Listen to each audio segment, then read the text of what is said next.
Precisely last week, Thursday, February 20, there was what the media called drama on the floor of the chamber, which the senators will call a kind of procedural infraction.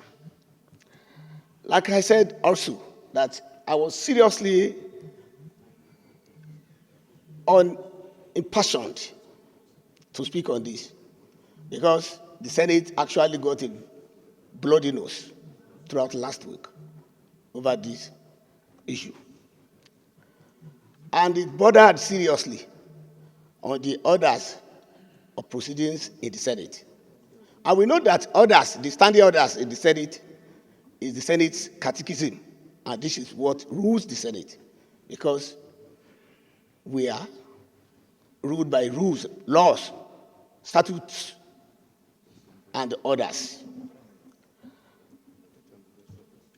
This extreme intransigence and obduracy drew a lot of public comments. Majority of those comments very negative for the Senate.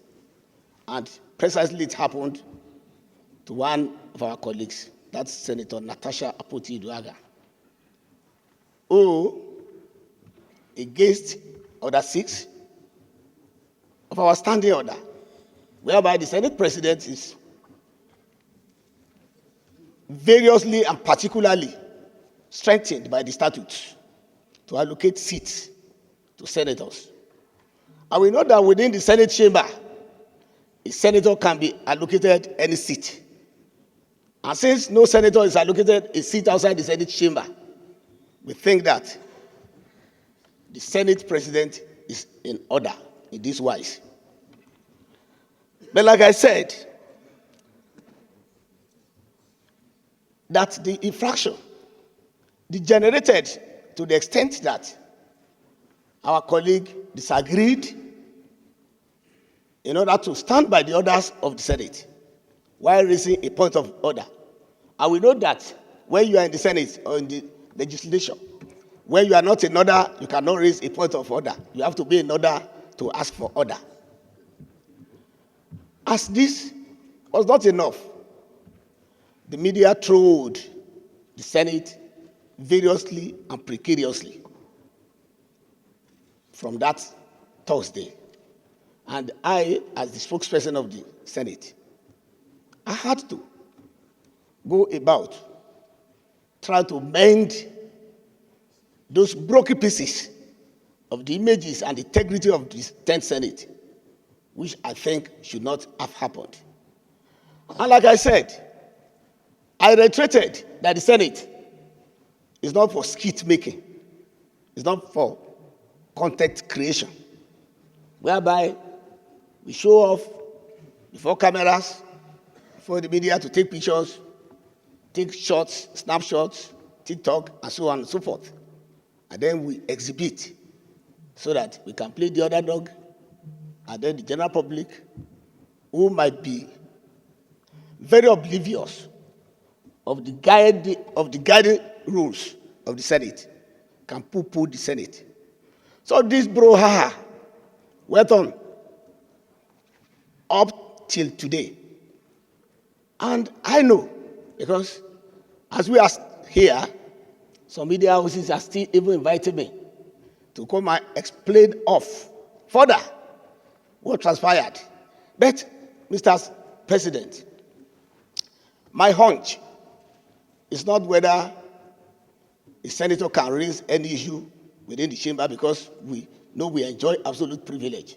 But absolute privilege is not absolute disobedience. We know that one. I just want to behold my colleagues that the popular saying that as you lay your bed, so you shall sleep on it. Are we laying this bed very well and decently for us to sleep very well, have very good dreams for Nigeria?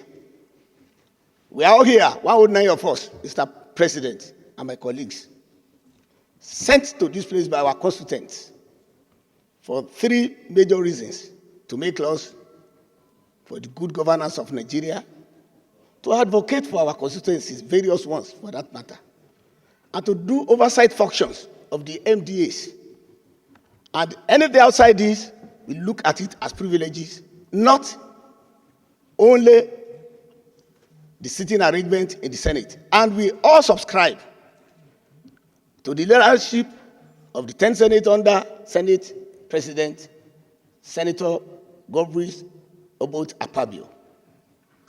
And like what I experienced, the whole thing, some people, a section of the public, are now narrowing it to Mr. Senate President versus a senator, which is not so. Because our guiding rules, which is our testament and our catechism, our own Bible and our own Quran, which we all subscribe to religiously, embodies and epitomizes the whole Senate of the Federal Republic of Nigeria. Any action against it is an action against the Senate. It's not an action against the Senate President. Mr. President, sir, we were told when we were growing up as toddlers that where there is no law, there's no sin. But we have laws. Then it means that any contravention of that law is a sin. And where there is sin, there must be penalty. And where there is penalty, we expect penitence. And going further, it's not about the sitting arrangement only. We are made to believe about, to see expletives being rained on the leadership of the Senate, on the allocation of committees, which bewilderedly we ask, were we voted for in our constituencies as chairmen or committee members? No. We have our primary assignment, secondary and tertiary assignment. These are just auxiliary assignments. Mr. President, I don't want to take too much of our time explaining myself off. Explaining myself off. But, like I said,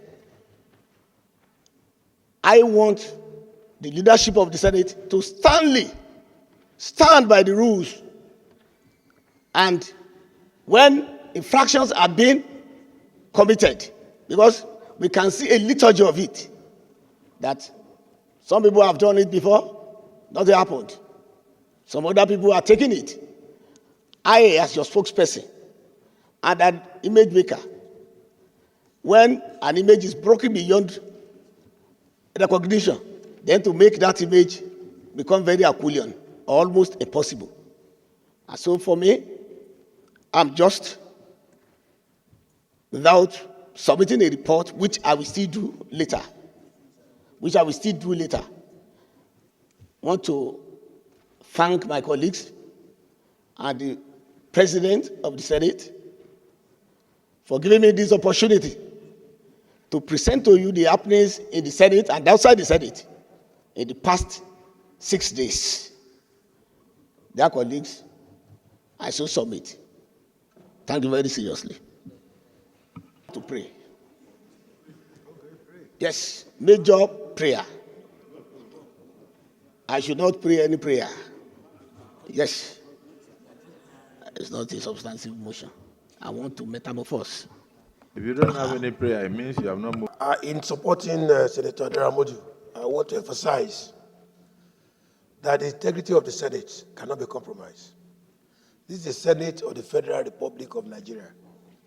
And like you said in the morning, even at the Constitution, Section 1, Subsection 2, any act of even National Assembly that is inconsistent with the provision of the Constitution is void to the extent of its inconsistency. So any behavior, any act or omission of any senator that stand inconsistent with the provision of the Red Book, our guideline, is void and of no effect. And as a matter of fact, the men in chambers are people of integrity.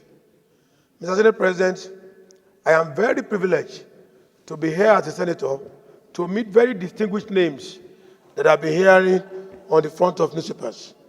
So, Mr. Senate President, the men that are seated there are men of integrity, and their names are protective. Even yourself, Your Excellency, you serve as governor for 8 years. You have been minister. You have been conferred with national honors. So this integrity cannot be destroyed in one day. And like I said, I quoted you this morning.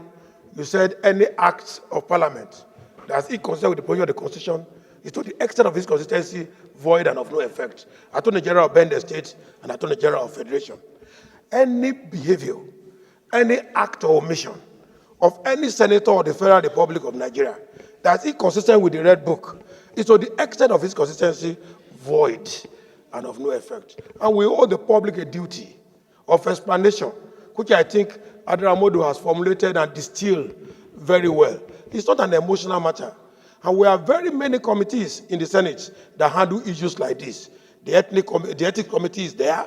We could refer matters like this to them to give us better diagnosis of the issue and what we can do in accordance with our rule. I'm not above the law of the Senate, and like I said, I am very privileged, and I mean it, to come to this floor of the Senate and see men of integrity, honor here that dignify the chamber. The chamber is not about you alone, Mr. Senate President. It's about everybody. And sitting arrangement is something that is not even too significant. I am at the back seat, but I can lend my voice. In fact, Mr. Senate President, the former Senate President, very distinguished Senator Ahmed Lawal, is at the very back seat after my own. Look at my own seat. Look at his own seat. And he's not complaining. He will raise up his hand with respect here, and will still go there to bow for his respect because he's a man of integrity. So why can somebody say, can anybody be at the back seat more than him here? I am not against Natasha. I'm not for anybody. I'm just saying that the Senate is an institution, and that institution needs to have at its dashboard integrity as number one driving force in the dashboard of the Nigeria Senate. And our Senate President must be respected. Let me say lastly, the Senate President government, as far as I know, is dwell in the thesis of liberalism, cooperation and collaboration. And you cannot take this one away from the Senate President. That is his trait and taxonomies and behavior. But there is extent to this collaboration and cooperation in the face of the Red Book. I challenge you, Mr. Senate President. Your collaboration and cooperation as a liberalist, which I know you of, in the face of the Red Book supersedes whatever liberalism you want to have advocate in the floor of the Senate. So I support my very distinguished colleague, and I think matters like this should be handled by Ethics Committee. Thank you. That I would love to stand up to make a general appeal to our colleagues. To begin with, Mr. President, be rest assured that you have our vote of confidence as a Senate, because this is not about you. This is about us as an institution. This is about our rules and procedure, our practices and convention, and parliamentary tradition that we are sustaining in this place. So, you just said something now. Please, yes. Just a minute. Those in support of the statement of the leader that the Senate President has the support and the love of the entire 10 Senate, say aye. Aye. And those against say nay. The ayes have it. So the Senate leader, whatever you say is from the pulpit. Well, thank you. Continue. Thank you, Mr. President. Mr. President, the reason I'm standing up to speak at this time, early enough, is that there is no one of our colleagues here who does not have an opinion on this issue. Whether they even speak out or not, everybody has an opinion. But we are all united on one thing. Our rules must be respected, because that is what binds us together. People will serve for 8 years as governor, chief executive in states. People will serve as honorable ministers of this federal republic, and they will still go to the nooks and crannies of their villages and constituencies to go and contest election to come to this hallowed chamber. It is because there is something about the Senate. And under our watch, we are not going to allow this institution to be discredited. We are not going to leave behind for those coming after us an institution that is any weaker than what we inherited. So when it comes to protecting the integrity and credibility of this institution, no one takes it for granted. Let me also make it clear to members of public that the whole simi ulabalu about one of our colleagues, Senator Natasha Akpoti Uduaghan, being asked to move to another seat is nothing that has to do with gender, is nothing that has to do with hatred, is nothing that has to do with any form of malice. For the record, let me say again, distinguished Senator Adamu Alero, who had been governor for 8 years, who had been honorable minister, and who is one of the most ranking senators in this Senate today, was asked to move his seat. And he didn't make any issue out of it. We had a reason to change the seat of His Excellency distinguished Senator Aminu Waziri Tambuwa. He didn't make any issue out of it. Senator Jarigbe, Jarigbe, we had a reason to move his seat. He didn't make an issue. Senator Wadada, we moved his seat. He didn't make an issue out of it. That's on the minority side. On the majority side, we had reasons to move the seat, change the seats of the likes of Senator Wamako, obviously one of the most ranking senators here, two-time governor before. He didn't make any issue. Senator Olamilekan will change his seat. Senator, that's the chairman of appropriation. Senator Adetokunbo Abiru will change his, and several other people here. And part of the reason that necessitated our recent decision to change seat was because at least 3 people, 3 distinguished colleagues, had moved from the minority aisle to the majority aisle. First was distinguished Senator Ifeanyi Uba of blessed memory. And then Senator Ezenwa Francis Oyewuchi moved. And then lately, distinguished Senator Ned Nwoko moved. All of this necessitated a change in our seating arrangement because we needed to readjust.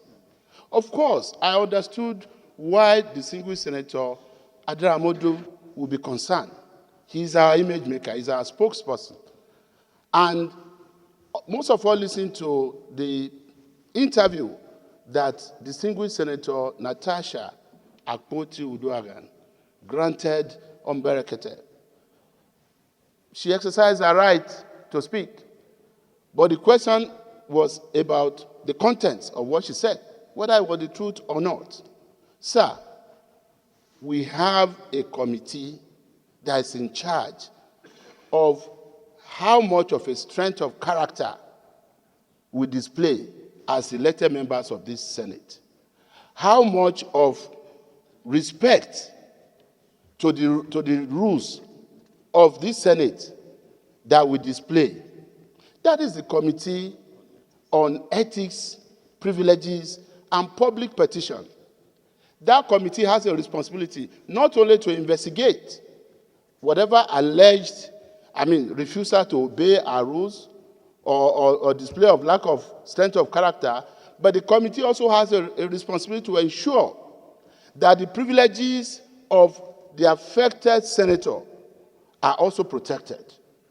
And it is important that rather than us sitting here to debate this issue, that we just allow this matter, most respectfully, to be referred to our committee on ethics, privileges, and public petition, so that the committee can deal with this issue and probably in a week or two come back to us. And that will form the basis of our further debate and action on this matter. What Senator Adaramodu presented was a general report, and it had to come under Order 1B because it was not on the other paper for today, and he did it well.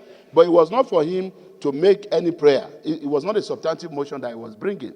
He has laid his report before us. I beg most respectfully, let's refer this matter to our Senate Committee on Ethics, Privileges, and Public Petition, and they will get back to us so that right after this, we can go into an executive session and discuss other issues of public importance. But on this matter, I pray that we do not debate it any further. Let's just refer it to the appropriate committee. I so submit.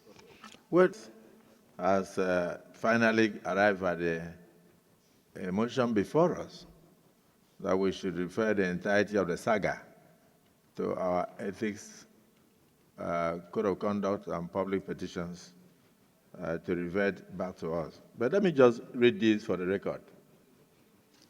I'm sitting today as Senate President. Tomorrow I will not be here. One day I will not be here. Another person will be here. I was a member of the 8th Senate. Today I'm a member of the 10th Senate. I believe strongly it's only God that knows who will be a member of the 9th Senate, or the 11th Senate, 12th Senate. The institution remains. Even as I'm talking now, Senator Buhari knows that the rule allows a senator to sit anywhere, but if you need to make contribution, you must go back to your seat. And part of maintenance of order from the presiding officer is that where a particular senator perambulates too much around the Senate, you recognize him to speak. So most times, that senator, I won't mention the name, will have to run from here straight to his seat because he knows the rule. He knows the rule. He knows the rule that he has to speak from his seat. Even the first time the issue came up here, our distinguished sister was not even speaking from her seat. And that was when we tried to call her to order.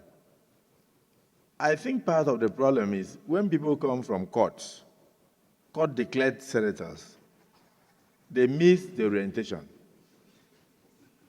The management of the National Assembly is hereby ordered to organize periodic orientation, particularly for senators who are midstreamers, who came midstream and did not start when their colleagues started. Because I remember that this particular senator, on the day she was sworn in, raised her hand to speak. I was scared, but I had to recognize her because I was saying, you just gave her the rule book. Part of what we give to you when you are sworn in is a standing order of the Senate. So I said, has she even opened the rule book to know what she's going to say? But she made the contribution on that day. I think 2 days later, she brought a motion. There's nothing wrong in being vibrant, but there's a lot wrong when you don't know anything about the procedure. You can't be a reverend father and go and start the church service with communion. You must lay foundation. So let me refer you to section 66 of our rule book. Section 66, subsection 1. It says, the president of the Senate or the chairman, maybe while sitting as chairman of committee of the whole, after having called the attention of the Senate or of the committee to the conduct of a senator who persists in irrelevance or tedious repetition, either of his own arguments or of the argument used by other senators in debate, may direct him to discontinue his speech. So even when you are talking, the Senate President has a right to ask you to discontinue your speech. And then section 66(2) says, if such a senator refuses to resume his or her seat, this is the first time the rule book is even referring to her. The President of the Senate, or in the case of sitting as chairman of committee of the whole, shall order such a senator whose conduct is grossly disorderly to withdraw immediately from the Senate during the remainder of that day's sitting.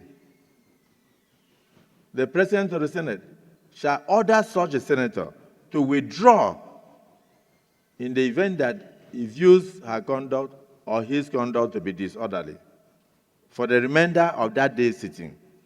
And the sergeant at arms shall act on such orders, or he may receive from the chair in pursuance of this or that. All the Senate President will do is to order that senator to stop talking. And if that senator persists, then the Senate President will now say, withdraw for the remainder of the day. Please leave the chambers. And then he doesn't even need to call on the sergeant at arms. It is the job of the sergeant at arms to immediately enforce that order.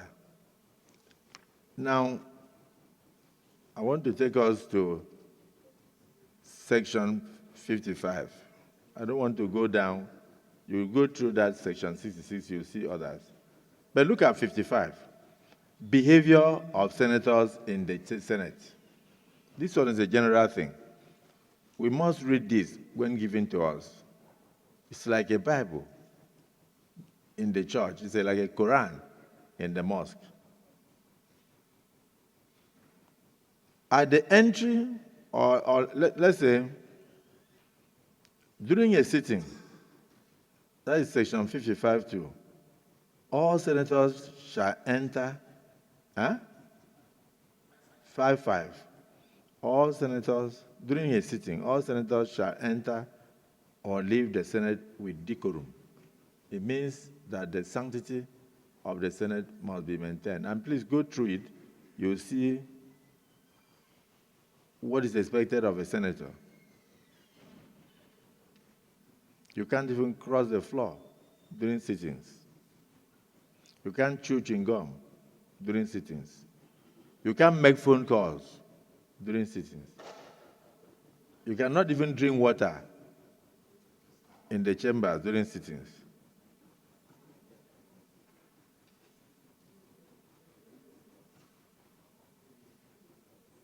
You can't pass between chairs.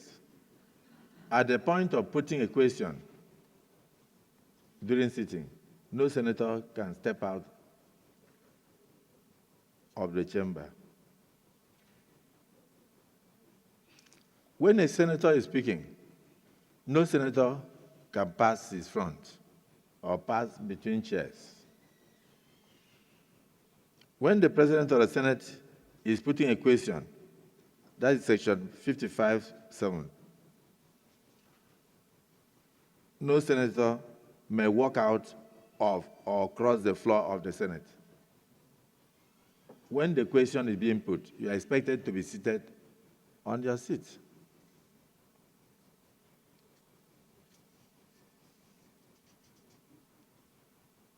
Even to converse, to discuss amongst yourselves.